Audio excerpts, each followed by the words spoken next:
بسم الله والصلاة والسلام على رسول الله وعلى آله وصحبه ومن والاه ثم أما بعد.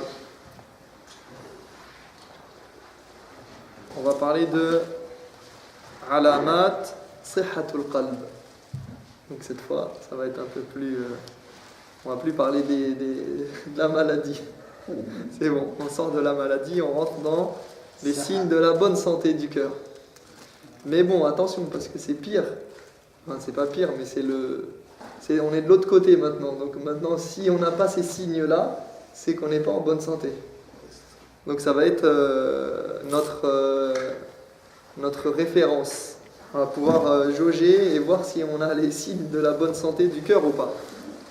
Donc alamat sihhatul qalb. Alamatu sihhatil qalb. Les signes de la bonne santé du cœur. Donc dans le chapitre précédent, il nous a parlé des symptômes de la maladie et comment savoir si ton cœur est malade. Et maintenant, il va nous dire comment savoir si notre cœur est réellement sain. Et parce que parfois, il se peut qu'on n'identifie pas la maladie et qu'on passe à côté du diagnostic. Et aussi parce que pour pouvoir guérir, eh bien, il est nécessaire de faire disparaître les signes de la maladie en faisant apparaître quoi ? Les signes de la bonne santé. Donc on joue sur les deux niveaux en fait. Donc on a les deux faces d'une même pièce, on va dire, et on essaye de jouer sur éliminer les signes de la maladie et faire apparaître en nous les signes de la bonne santé du cœur. Et donc, comme je disais, ces signes de la bonne santé sont un bon baromètre pour savoir où on en est réellement. Parce que beaucoup d'entre nous, et moi y compris, pensent parfois que tout va bien, que c'est bon, ils sont sur le droit chemin, ils sont irréprochables, ou du moins, même s'il y a quelques défauts et quelques manquements dans l'ensemble, alhamdoulilah, tout va bien, c'est bien, on est sur le... Masha'Allah, yani, ça peut arriver qu'on pense ça, qu'on sente comme ça. On fait la prière, on fait le hajj, on fait des bonnes actions, on essaye de faire des sadaqat, on essaye de faire des choses dans notre quotidien, et puis bon, ça avance petit à petit, et puis on ne sent pas les choses venir. Et donc maintenant, si chacun évalue sa personne par rapport à ces signes-là, eh bien, on ressortira de ce cours, Inch'Allah, en sachant où on en est réellement et à quel niveau on se situe.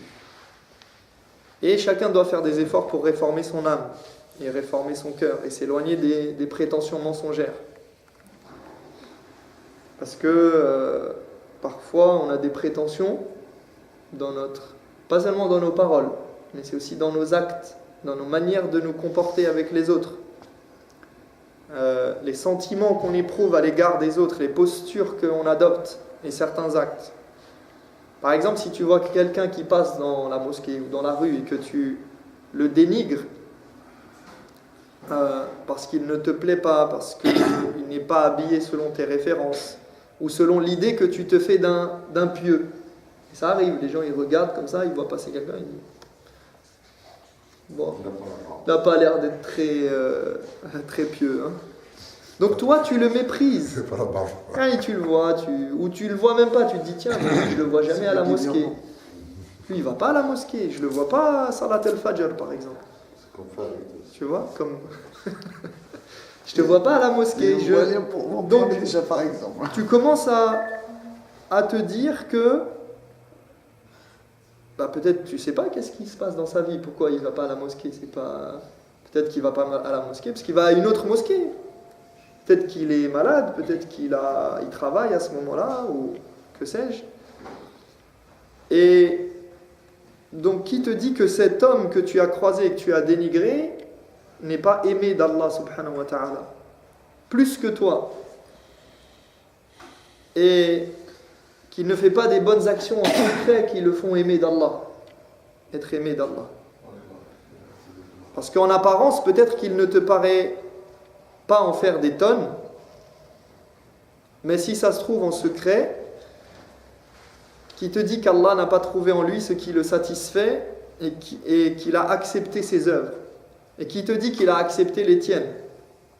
Parce que toi tu fais des œuvres, tu fais des prières, tout un tas de choses, de bonnes actions, tu essayes d'être bon, de bien te comporter, d'aider le pauvre, l'orphelin, etc. Peut-être, mais tu ne sais pas si Allah il a accepté tes œuvres. Et ça me rappelle l'histoire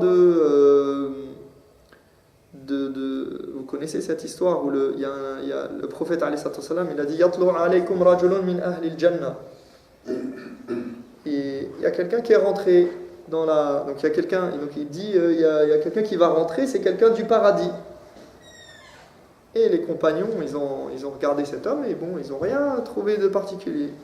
Et ça s'est répété. Et à chaque fois, c'était la même personne. Il a dit quelqu'un va rentrer, c'est quelqu'un du paradis.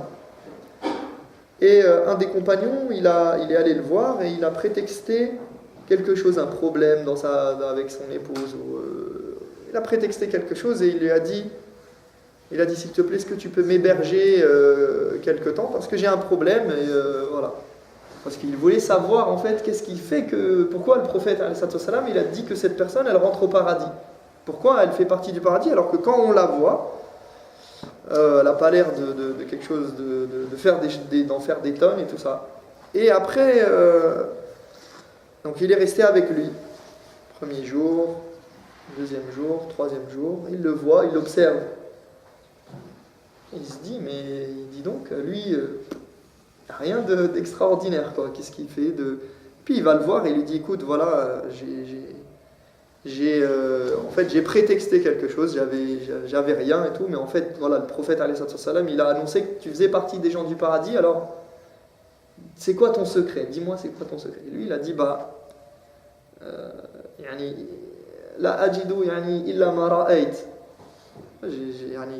C'est tout ce que je ne fais que ce que tu as vu, il n'y a rien de plus, rien de particulier. Après, il a réfléchi un peu, il a dit, illa anni. Il a dit, sauf que peut-être, il y a une chose, c'est que avant de dormir, je purifie mon cœur de toute haine, de toute envie, de toute chose mauvaise envers quiconque, envers tout musulman et toute personne. Je purifie Et il a dit, c'est par ça que tu nous as devancés ou que tu as gagné le paradis. Et il n'a pas fait des choses apparentes, visibles, comme quelque chose de... Lui, il s'est dit, je vais aller voir cette personne, il va toute la nuit, il ne dort pas, il qiyam al-layl, des salawat, des zikr, je sais pas, il sort la nuit, il va aider un pauvre, ou bien, je sais pas, qu'est-ce qu'il fait. Et non, et en fait, il a trouvé que... Donc, voilà, ne pas se fier forcément aux apparences et ne pas avoir ce ghurur et cet irtirar, cette autosuffisance et cette autosatisfaction. Parce que personne d'entre nous ne peut se targuer de ne jamais avoir cette autosatisfaction et de ne jamais faire les choses par ostentation.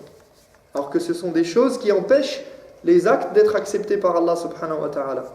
Si tu fais un acte mais que tu ne le fais pas dévoué et sincèrement exclusivement pour Allah, eh bien il se peut que ton acte soit rejeté. Et c'est même très fort possible. Tayyib, awalan. Donc on rentre dans le vif du sujet, il nous dit Awwalu alamatin li sihhati al-qalbi wa mahabbati ar-rabb yaqul kathratu dhikrillah. Donc premièrement, le premier signe que le cœur est en bonne santé, c'est le fait de se souvenir de Dieu, de penser à lui, de le mentionner fréquemment. فَإِنَّ الْقُلُوبَ كَمَا قِيلَ وهذا كلام ابن القيم رحمه الله مأخوذ من كلام ابن القيم فإن القلوب كما قيل كالقدور واللسان كالمغرفة فاللسان يخرج ما في القلب من حلو أو حنظل. Donc il nous dit les cœurs en effet, comme l'a dit Ibn al-Qayyim, sont comparables à des récipients, à des marmites, et la langue a un outil, une cuillère. La langue sort tout ce que contient le cœur, que ce soit sucré ou amer. Donc ici il compare, ça a été comparé à c'est une comparaison très simple. C'est le cœur est un récipient et la langue, elle fait sortir ce qu'il y a dans ce récipient. C'est l'outil qui permet de ramener à la surface ce qu'il y a au fond de ce récipient. Donc le cœur, eh bien, entre le cœur et la langue, il y a ce lien. Et cela signifie ici que si le cœur est rempli d'amour pour Dieu, alors la langue passera son temps à le mentionner. Donc un signe que le cœur est en bonne santé, c'est le fait que la personne mentionne et se souvient de Dieu de manière abondante. Kathratu dhikr. Car plus le cœur est rempli d'amour d'Allah, plus sa mention sera abondante. En effet, quand on aime quelque chose, ça c'est connu, eh bien, on ne pense plus qu'à ça. Et on ne parle que de ça. C'est une règle. Quelqu'un qui aime quelque chose, c'est plus fort que lui, il ne peut s'empêcher d'en parler. D'en parler, d'y penser, de le mentionner, de le citer. C'est obligatoire. Pourquoi ? Parce que cette chose, elle a pris possession de son cœur. Donc toi qui prétends aimer Dieu, nous qui prétendons aimer Dieu, eh bien quelle place a la mention de Dieu, al-dhikr, dhikrullah, ma nasibu dhikrillah min al-lisan, dans notre bouche, dans nos paroles, dans nos discussions. Ça prend quelle place en fait ? Le fait de parler d'Allah, de mentionner Allah, de se rappeler d'Allah. Parce que ne pas mentionner quelque chose ou s'en souvenir est un signe de la faiblesse de l'amour, à l'inverse. C'est impossible que l'amour soit grand dans le cœur et que cela ne soit pas suivi au niveau des paroles. C'est impossible. Au niveau de la pensée, au niveau de la mention. Pas forcément avec quelqu'un, pas forcément dans une discussion, mais même avec soi-même. La personne qui a l'amour de quelque chose dans son cœur, elle y pensera, elle en parlera, et ça viendra naturellement à son esprit. Et c'est pourquoi on rapportait que le prophète sallallahu alayhi wa sallam, en étant assis avec ses compagnons, alors déjà que pourtant le prophète sallallahu alayhi wa sallam, il ne fait que parler en général, dans 99% des cas, il va parler, ça va venir au sujet de la religion, de Dieu, des règles, des ahkam, etc., même si ça parle de quelque chose de mondain.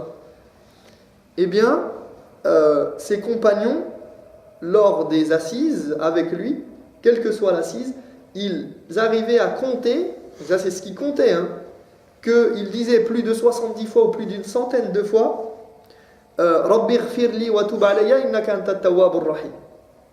Rabbi ighfirli wa tub alayya innaka antat tawwabur rahim. Donc lui, en présence de ses compagnons, pour même des affaires mondaines, et des choses qui peuvent concerner tout le monde, ou quand on venait le voir, ou même pour une assise comme ça, sans rien de particulier peut-être, eh bien il disait Rabbi ighfirli wa tub alayya innaka antat tawwabur rahim. Plus d'une centaine de fois. Et il y a une version aussi où c'est 70 fois, je crois. Donc il demande pardon à Dieu. Il dit « Oh Dieu, pardonne-moi et reviens vers moi et fais que je sois repentant envers toi. Innaka anta tawwabur rahim, c'est toi le grand accueillant au repentir et le miséricordieux. » Et ça, alors qu'il est en train de parler avec des gens. Donc même en compagnie des gens, il n'oublie pas son Seigneur. Or que nous, tout seuls, nous-mêmes tout seuls, on pense à... C'est les soldes, il faut que j'achète ça, il faut que j'aille faire les courses, il faut que j'aille... J'ai des factures, j'ai des... Rungis. Donc, vous imaginez, même, ça veut dire que c'est même pris par son rôle de quoi que ce soit, d'enseignant, comment dire, de guide, de chef de guerre, de chef religieux, eh bien il est toujours en train de mentionner Allah subhanahu wa ta'ala. Et c'est pour cette raison d'ailleurs que Allah a instauré du zikr tout au long de notre journée, l'évocation d'Allah. Pour chaque acte que nous faisons, jusqu'aux choses les plus primaires et les plus basiques et naturelles, comme le fait de boire, de manger, d'avoir des rapports avec son épouse, eh bien, avant tout cela, on doit mentionner le nom de notre Seigneur.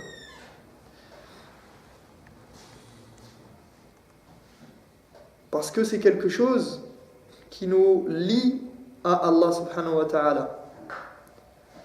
Et وَالذِّكْرُ هي العبادة التي لم يحد الشارع لها حدا. L'évocation d'Allah, c'est l'adoration à laquelle Dieu n'a pas donné de limite. Il n'y a aucune limite au zikr. Tu peux faire toute la journée en alternant et en utilisant toutes les formules d'évocation et d'invocation qu'on connaît, mentionner ton Seigneur. D'ailleurs, Allah subhanahu wa ta'ala, il nous dit, c'est un ordre. Il nous dit, Ya ayyuhalladhina amanu zkurullaha dhikran kathira wa sabbihuhu bukratan wa asila. Ô croyants, invoquez souvent le nom de Dieu. Dhikran kathira, uzkurullah dhikran kathira.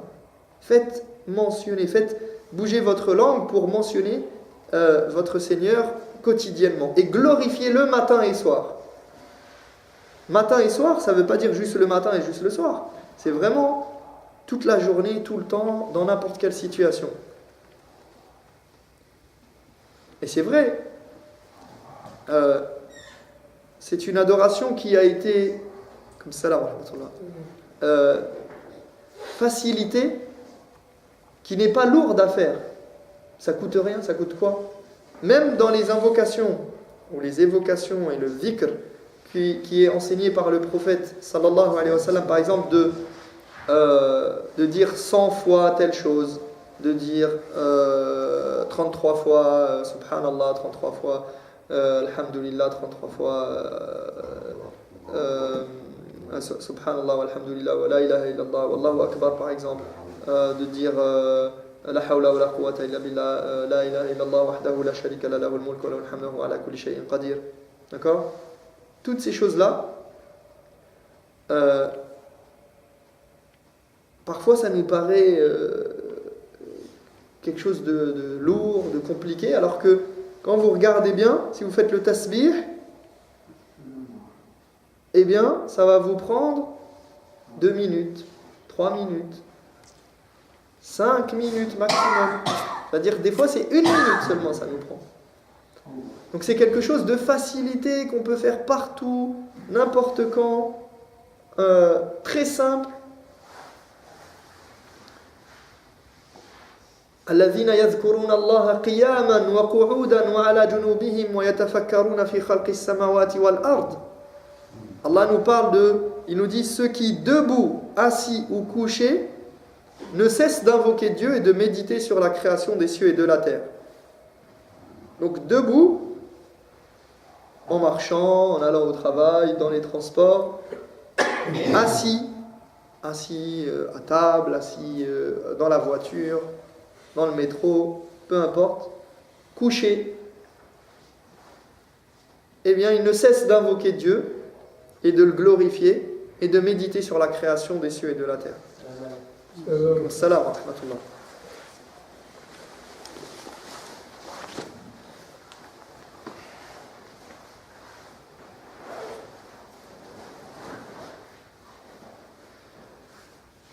وفوائد الذكر لا تحصى.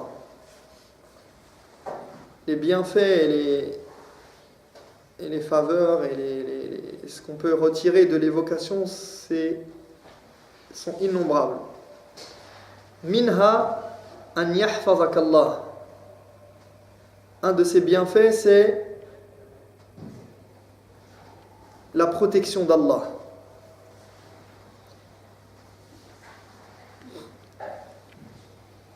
قال الله تعالى في الحديث القدسي إن الله عز وجل يقول أنا مع عبدي إذا هو ذكرني وتحركت بي شفتاه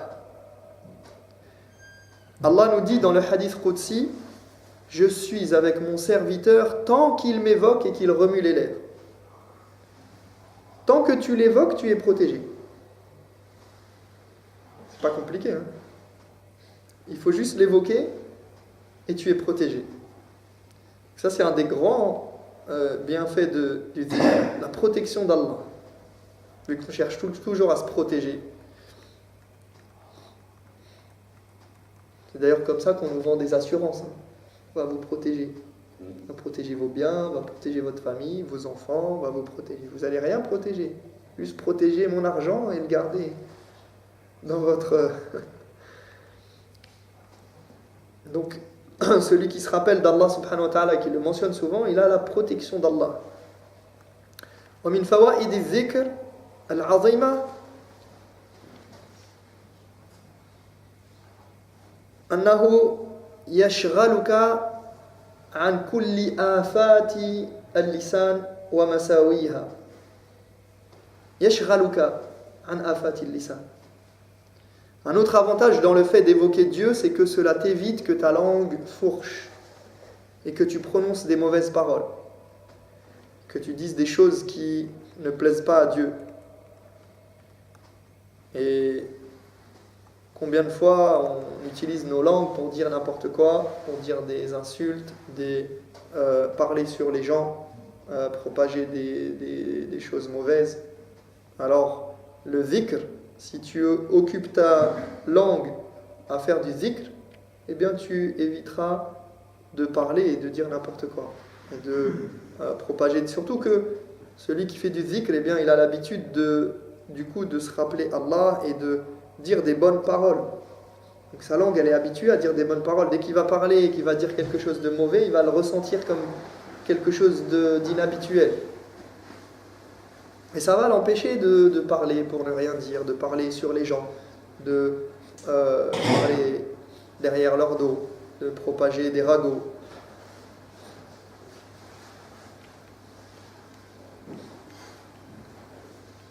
والذكر كذلك يقوي محبة الله في القلب. وهذا كذلك من أعظم فوائد الذكر. L'évocation de Dieu renforce l'amour qu'on a pour lui dans le cœur. Donc l'évocation par la langue renforce l'évocation par le cœur. Et donc ici on voit bien que, vous avez vu, il a dit que, parce que là on parle de quoi? On parle du fait que un signe que le cœur est en bonne santé, c'est quoi? C'est qu'il fasse beaucoup de zikr. D'accord? Donc, faire beaucoup de zikr, c'est un signe que le cœur est en bonne santé. Et donc, c'est un signe qu'il aime Allah. N'est-ce pas? S'il est en bonne santé, il aime son Seigneur, il est rempli d'amour pour son Seigneur. Mais, de l'autre côté, celui qui fait beaucoup de zikr, il remplit son cœur de l'amour d'Allah. Donc, il y a cet échange entre l'intérieur et l'extérieur. Celui qui a l'amour d'Allah, il fera beaucoup de zikr. Et celui qui fait beaucoup de zikr, il aura de l'amour d'Allah. C'est un cercle vertueux. Et c'est comme ça avec tous les actes, d'ailleurs. Avec les bonnes actions, même les mauvaises actions, d'ailleurs, ça a dans l'autre sens le cercle vicieux. Mais le cercle vertueux, c'est que quand tu as quelque chose de bien, ça va dans le cœur, un cœur en bonne santé, ça va t'amener à faire le bien, et ce bien-là, il va se répercuter sur ton cœur. D'ailleurs, ne dit-on pas loin des yeux, loin du cœur? Pourquoi? Ça veut dire que à force de voir quelque chose, et c'est la même chose à force de parler de quelque chose, à force d'entendre parler de quelque chose, tu apprends à l'aimer. Et c'est d'ailleurs là-dessus que se base le marketing, la mode. À force de voir quelque chose, quand dans une société on n'avait pas l'habitude de le voir et qu'on le voit de plus en plus, par exemple si demain quelqu'un il vient avec une nouvelle coupe de cheveux, avec un nouvel habit, comme ça, Si quelqu'un il vient avec un nouvel habit qu'on n'a jamais vu, par exemple, on va le regarder, on va se dire, ah non, c'est moche, c'est quoi ce truc et tout. Attendez 3, 4 mois, qu'il y en ait 1, 2, 3, 4, 10, qu'on le voit un peu partout. Ah, tout d'un coup, on va commencer à s'habituer. On va même commencer à l'aimer. Et ça va nous paraître tellement naturel que, voilà, ça va devenir quelque chose. Eh bien, c'est la même chose. C'est quand on s'habitue à entendre parler de quelque chose, quand on s'habitue à un discours, quand on s'habitue à voir quelque chose, eh bien, ça rentre dans notre cœur. Et donc, celui qui multiplie le dhikr, qui multiplie la mention d'Allah, il va aimer cela de plus en plus. Ça va lui paraître de plus en plus facile et de plus en plus... il va se familiariser avec le dhikr, et avec la mention d'Allah, et avec les attributs d'Allah, avec certaines paroles. وفوائد الذكر كثيرة ذكرها ابن القيم في كتابه القيم الوابل الصيب. Donc il y a beaucoup d'avantages et de bienfaits derrière la mention d'Allah subhanahu wa ta'ala. Mais c'était juste pour vous donner quelques exemples. Et Ibn al-Qayyim on a dénombré plus de 70 ou une centaine dans son livre Al-Wabil al-Sayyib. فيقول هنا المؤلف فإن القلوب كما قيل كالقدور. عليكم السلام ورحمة الله. واللسان كالمغرفة فاللسان يخرج ما في القلب من حلو أو حنظل. Donc il dit les cœurs en effet sont comparables à des marmites et la langue à une cuillère. La langue sort tout ce que contient le cœur, que ce soit sucré ou amer.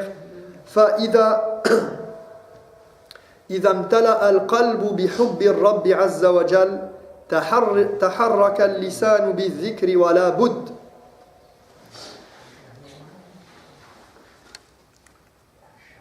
فتحرك اللسان بالذكر والأمر بالمعروف والنهي عن المنكر والإصلاح بين الناس وغير ذلك.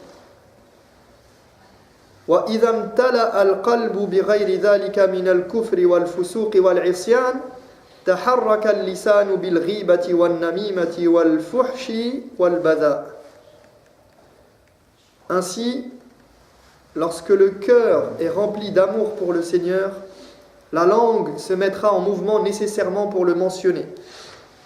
Donc, mentionner le Seigneur, pour ordonner le bien, interdire le mal, pour conseiller, pour dire de bonnes paroles, pour réconcilier les gens. Donc ça, c'est s'il est rempli d'amour pour le Seigneur. Donc ici, on voit que le cœur est en bonne santé, et c'est un signe de bonne santé que la langue mentionne le Seigneur et mentionne la religion, les règles religieuses, fasse de bonnes actions directement, donc comme le conseil, comme le fait de réconcilier les gens, d'apaiser les tensions, etc. Mais s'il est rempli d'autres choses comme la mécréance, le péché et la désobéissance, la langue s'attachera à la médisance, au ragot, à la vulgarité et à l'obscénité.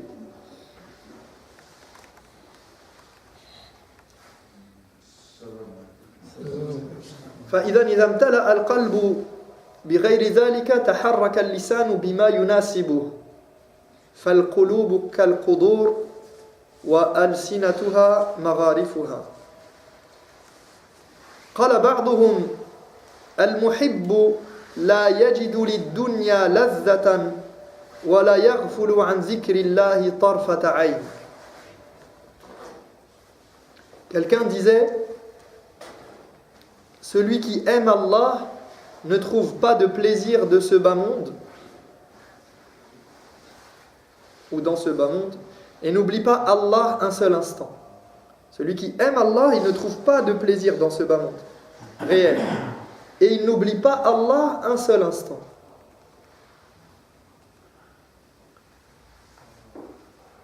Et comme je l'ai dit, regardez subhanallah comment l'évocation comme al-dhikr, c'est une adoration des plus simples et qu'on peut faire dans toute situation et qu'elle ne demande aucun effort. C'est pourquoi c'est un des signes, parmi les signes d'Allah, c'est un signe, al-dhikr, et cette facilité à faire le dhikr. Pourquoi? Parce que quand on voit combien les gens sont négligents vis-à-vis de cette adoration, on se rend compte qu'aucune adoration ne peut être faite sans le concours d'Allah subhanahu wa ta'ala et sans son soutien. Parce que c'est si simple et si facile. Alors pourquoi tout le monde ne le fait pas quotidiennement, à chaque instant? Pourquoi est-ce qu'il y a des gens qui ne le font pas du tout, jamais? La tajidu yadhkurullah, abad. On peut faire le dhikr sans être khushu' ou pas khushu'. C'est pour juste le différencier par rapport à salat. C'est-à-dire par rapport le fait qu'il y ait le khushu' dans le dhikr ou pas? L'acceptation. Ouais. القبول ولا الخشوع؟ قبول. الذكر. ممكن نعمل الذكر بدون خشوع يعني. يعني باللسان فقط يعني تقصد وبلا حضور القلب. Voilà. C'est quoi les conditions? يعني حتى يقبل يعني؟ يعني ماذا تقصد؟ نعمل الذكر, on fait le dhikr, mais notre cœur peut-être, notre tête elle est ailleurs. notre tête elle est d'accord. C'est comme le salat. Il est où le qaboul dans ça? لا يعني هناك درجات. يعني فالدرجة الأولى طبعا يعني أن تذكر ربك باللسان فقط. ثم إذا تواطأ القلب واللسان فهذا مطلوب. هذا هو يعني. Parce qu'on voit les traditions. On prend cette baha, subhanallah. نعم c'est vrai que. Les gens, même au café, ils font ça. Il met sa cigarette, il fait ça. Je voulais juste pour. Bien sûr, je comprends. Oui, c'est vrai que. Après, bien sûr. Maintenant. L'endroit est aussi.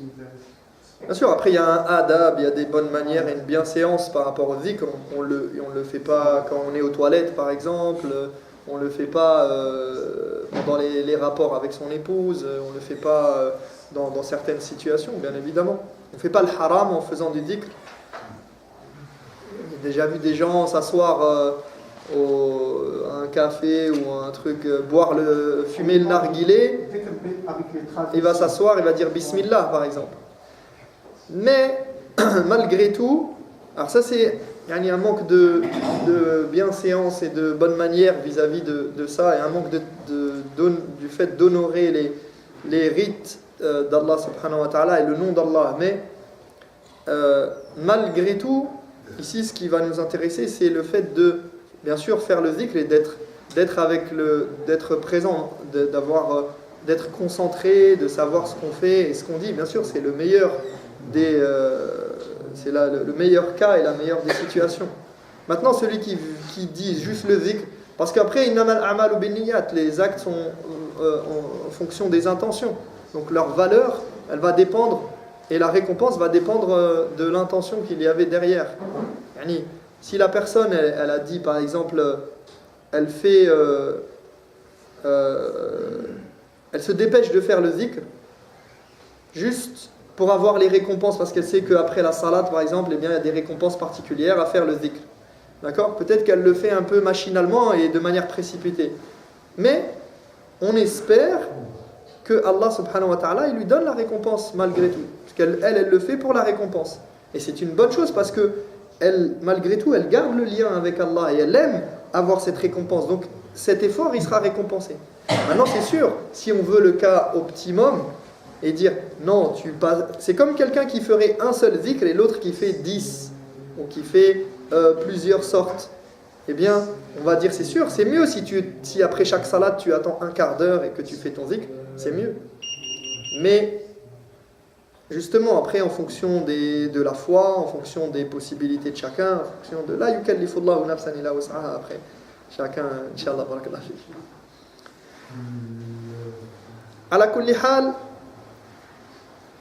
Donc on comprend à travers le dhikr le fait qu'il soit simple, malgré tout, que ce soit justement facile à faire, que comme tout le monde ne fait pas le dhikr, Et nous-mêmes, ça nous arrive de délaisser le dhikr et de ne pas le faire quotidiennement, de ne pas le faire à chaque instant ou dans certaines situations on pourrait le faire.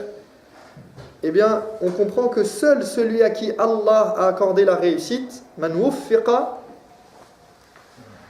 peut faire le bien, peut accomplir le bien. C'est rien du tout, et pourtant combien sont ceux qui la négligent? Donc on voit à travers ça que un acte d'adoration, un acte de bien quelconque, quel qu'il soit, il ne peut se faire sans, au préalable, l'aval et l'approbation d'Allah subhanahu wa ta'ala et le fait qu'il nous y ait conduit, qu'il nous ait guidés. C'est-à-dire même le dhikr qui est quelque chose de très simple et de pas lourd du tout, on a besoin que Allah subhanahu wa ta'ala il nous guide vers ce dhikr-là et qu'il nous yashrah sudurana lidhalika wa lil'ibada. Toute adoration elle a besoin de ce soutien d'Allah subhanahu wa ta'ala. C'est pas par nous, c'est pas par notre force, c'est une adoration qui a besoin de rien, mais c'est-à-dire qu'on n'a pas besoin d'être intelligent, d'avoir des diplômes, d'avoir étudié des années, d'avoir la santé pour faire le dhikr. Nous on a besoin d'une chose, at-tawfiq min Allah, al-ma'una. D'accord, on a besoin de cette aide de la part d'Allah subhanahu wa ta'ala. وقيل كذلك المحب طائر القلب كثير الذكر متسبب إلى رضوان الله بكل سبيل يقدر عليه من الوسائل والنوافل دأبا وشوقا. Un autre a dit, celui qui aime Allah a le cœur dans les nuages. Il n'a de cesse de le mentionner et fait tout ce qui est en son pouvoir pour le satisfaire et redouble d'efforts naturellement et volontiers. Donc il redouble d'efforts, il le fait naturellement. C'est pas quelque chose de difficile. Da'ban wa shawqa. Il a cette envie. Wa dhikru 'inda shidda 'alamatun 'ala mahabba. Kama qala Antara ibn Shaddad قال ولقد ذكرتك والرماح كأنها أشطان بئر في لبان الأدهم. فهنا يذكر بيت شعر للذين يعني هم أصحاب الهوى والشعر عن عنترة يقول. Donc ici il nous dit le fait de se souvenir de quelqu'un dans les moments difficiles est une preuve d'amour. Comme l'a dit Antara, donc c'est un poète de la période anté-islam, de la Jahiliya. Il dit quelque chose comme ça, il dit j'ai pensé à toi, il parle de sa bien-aimée Abla. Il dit j'ai pensé à toi, je me suis rappelé de toi alors que les flèches fusaient comme une pluie de cordes s'abattant sur mon destrier. Donc dans les poésies anté-islamiques, notamment ce qu'on appelle les mu'allaqat, les poésies qui étaient censées être accrochées autour de la Kaaba comme distinction, on trouve celle de Antara ibn Shaddad al-Absi, donc qui parle de sa bien-aimée Abla, et donc il dit walaqad zakartuki warrimahu nawahilun, donc ça c'est une autre version, minni wabidul hindi taqturu min dami yad'una Antara warrimahu ka'annaha ashtanu bi'rin fi labanil adhami. Donc en gros il dit que, c'est-à-dire qu'il aime Abla au point que même sur un champ de bataille, en plein combat, alors qu'il est aux prises avec ses assaillants, il ne l'oublie pas. Il n'oublie pas sa bien-aimée alors qu'il est dans une situation où normalement il devrait. Donc c'est pour montrer son amour et pour montrer une manière d'exprimer ses sentiments en fait. Et ici c'est ce qui arrive à ceux qui aiment d'un amour passionné. Et dès qu'ils pensent à leur amour, ils se sentent bien, ils sont motivés, pleins d'entrain, heureux, pressés de la revoir. Donc l'idée c'est que l'amour sincère génère un rappel constant. Et c'est pourquoi Allah dit subhanahu wa ta'ala, وَلِذَلِكَ قَالَ اللَّهُ تَبَارَكَ وَتَعَالَى يَا أَيُّهَا الَّذِينَ آمَنُوا إِذَا لَقِيتُمْ فِئَةً فَاثْبُتُوا وَاذْكُرُوا اللَّهَ كَثِيرًا لَعَلَّكُمْ تُفْلِحُونَ. Donc Allah nous dit, ô vous qui croyez, lorsque vous êtes en face d'une armée ennemie, soyez fermes et invoquez sans cesse le nom de votre Seigneur, votre succès est à ce prix. C'est-à-dire que même pendant la bataille, le croyant se rappelle de son Seigneur. C'est d'ailleurs même par là qu'il peut obtenir la victoire.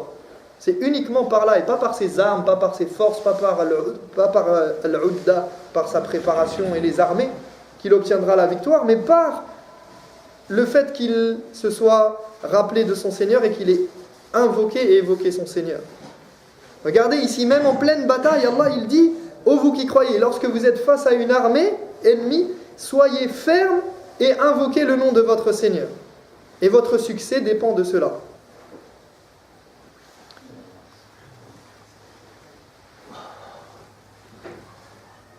يقول ففي الوقت الذي يرخص فيه بالإفطار وقصر الصلاة أمر الله عز وجل بالإكثار من الذكر فقال تعالى يا أيها الذين آمنوا إذا لقيتم فئة فاثبتوا واذكروا الله كثيرا لعلكم تفلحون.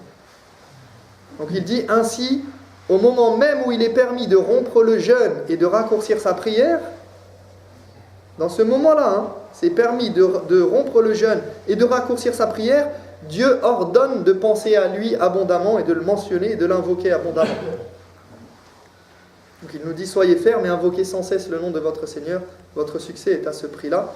فنسأل الله تبارك وتعالى أن يجعلنا من الذاكرين كثيرا.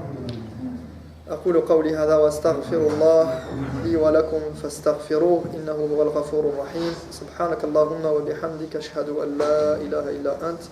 سبحانك اللهم وبحمدك أشهد أن لا إله إلا أنت أستغفرك وأتوب إليك.